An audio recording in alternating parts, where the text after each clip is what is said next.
Alors je lance le débat, hein. Voilà, c'est parti. Là, je vous ai mis en support visuel une petite image réalisée par des fans hollandais en plus. Alors c'est pas fait exprès, mais bon, pour le coup, voilà. Le guide des fans, les vrais fans, les faux fans, on va dire ça après. Moi, je vous pose la question, est-ce que... vous m'avez déjà répondu un peu dans les commentaires. Est-ce que si on se lève pas pour regarder le Grand Prix d'Australie en direct, à 5 heures du mat, est-ce qu'on est un faux fan de F1 finalement? On ne fait pas l'effort de se lever, donc bon, on est un fan... on n'est pas un vrai fan finalement. On est juste là pour nous se divertir, mais on fait pas l'effort de se lever, quoi. Alors moi, effectivement, dans le passé, j'ai fait l'effort de me lever, quand c'était 4 heures du mat, quand j'étais plus jeune à Melbourne. C'était le petit rituel, voilà. Mais c'était la première course de la saison, là, par contre, ça changeait un peu. Là, c'est pas la première, c'est la troisième déjà. Donc déjà, ça change un peu la donne. En vrai, peut-être que j'aurais fait l'effort de me lever si ça avait été la première cette année. Dans le doute, voilà. Peut-être qu'on aurait eu un semblant de suspense. Mais là, en fait, je m'aperçois que à quoi bon se lever? Finalement, quand tu y réfléchis, le résultat ne changera pas que si tu te lèves à 5 heures ou si tu te lèves à 9 heures ou 10 heures du mat pour regarder la course en différé. Le résultat sera exactement le même en fait. Moi, en vrai, j'aimerais bien entendre vos arguments.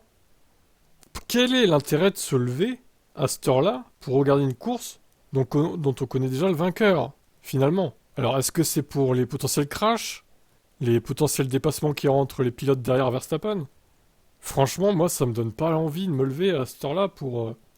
Les arguments sont pas assez forts pour me donner envie de me lever, quoi. Il y aura eu une vraie bataille pour la victoire entre deux, trois pilotes.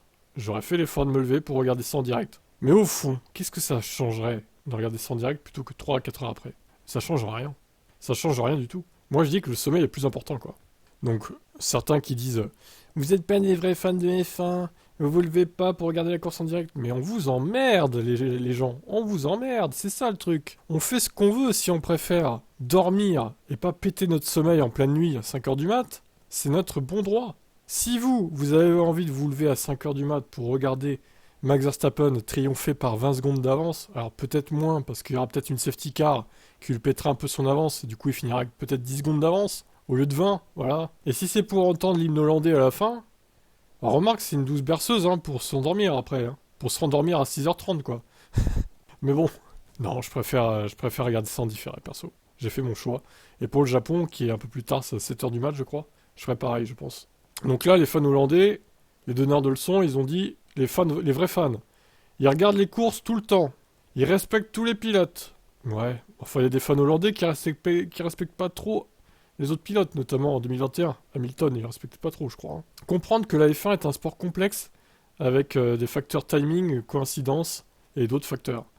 Alors la dernière, si je comprends bien, c'est connaître tous les tenants et les aboutissants d'une story, quoi, d'une histoire, en gros, c'est ça. Et pas faire des raccourcis ou un truc comme ça, quoi. Les faux fans de F1, ils éteignent la télé quand leur pilote favori abandonne. Ça, je l'ai jamais fait, perso. J'ai toujours continué de regarder la course. Ils n'ont pas de respect pour les autres pilotes. Alors moi, effectivement, je n'ai aucun respect pour Verstappen, par exemple. Ou pour Alonso. Les autres, je les respecte. Mais c'est vrai que ces deux-là, j'ai du mal. Je vous avoue. Pensez que c'est une théorie de conspiration et accuser la FIA, par exemple, de favoritisme. Ou les gouvernants de favoritisme. Bah, désolé, mais des fois, c'est un peu gros, quoi. Désolé, c'est un peu gros, des fois. On peut pas s'empêcher de se dire, est-ce que la FIA roule pas pour telle ou telle équipe? Selon les époques. À une époque, c'était Ferrari.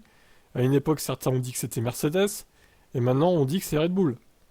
Franchement, vu les décisions prises de temps en temps, on peut se demander, honnêtement, hein. Et ensuite, la dernière, utiliser des points comme argument. Ça, j'ai pas compris la dernière. Pff, bof. Pour moi, un fan de F1, se doit de regarder les courses quand même. Que ce soit en direct ou en différé. Bon. Du moment qu'il la regarde, la course, c'est bon en fait. Mais après que quelqu'un soit anti-machin, anti-écurie, anti-Leclerc, anti-Hamilton, anti-Verstappen, bah, je dirais que c'est normal, c'est comme dans le foot en fait. T'as des gens qui ne supportent pas une équipe, qui peuvent pas les voir en pâture quoi. Mais à l'inverse, je dirais que les gens qui aiment tout le monde, qui aiment toutes les équipes de foot, qui aiment tous les joueurs de foot, qui aiment toutes les équipes de F1, qui aiment tous les pilotes de F1, qui n'ont pas vraiment de pilote préféré, ça c'est pas des vrais fans, je dirais plutôt moi. Moi j'ai le raisonnement inverse en fait. Pour moi, quand tu es un fan de F1, tu as une équipe préférée, tu as un pilote préféré ou deux ou trois à la limite, Mais tu ne peux pas aimer tout le monde.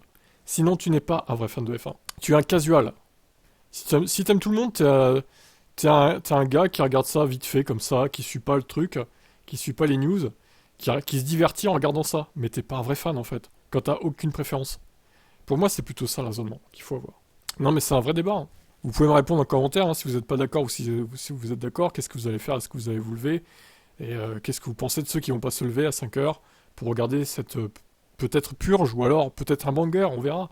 Mais moi, j'y crois pas. J'y crois pas. Vous dites abandon de Verstappen, il va se cracher. Mais non, il se crache pas, ce mec. Il a une fusée en fait, les gars. Il peut pas se cracher. C'est ça le truc. Alors peut-être un problème de fiabilité. Et encore, elles sont tellement fiables les voitures maintenant. Après, vous me direz, il y a les batailles pour la P3, la P4, la P5, les points, le midfield. Ouais, mais les midfield, c'est pas passionnant. Je suis désolé, encore une fois. Je regarde pas une course de F1, moi, perso, pour voir Alpine terminer 12e ou As bloquer tout le monde avec un pilote et marquer les points avec un autre. Alors c'est marrant sur le coup, mais c'est pas ça qui me fait regarder les Grands Prix, désolé. Hein. Au bout d'un moment, bon, faut quand même dire la vérité. Bref, je vous laisse me répondre. C'est un vaste débat. Hein. Je pense qu'il y aura des gens qui seront d'accord avec moi et d'autres non. Mais bon, tous les points de vue sont acceptés, n'hésitez pas à commenter votre point de vue là-dessus. En tout cas, on se donne rendez-vous à 9h30 sur Twitch pour la rediff de la course dans les conditions du direct. Ciao.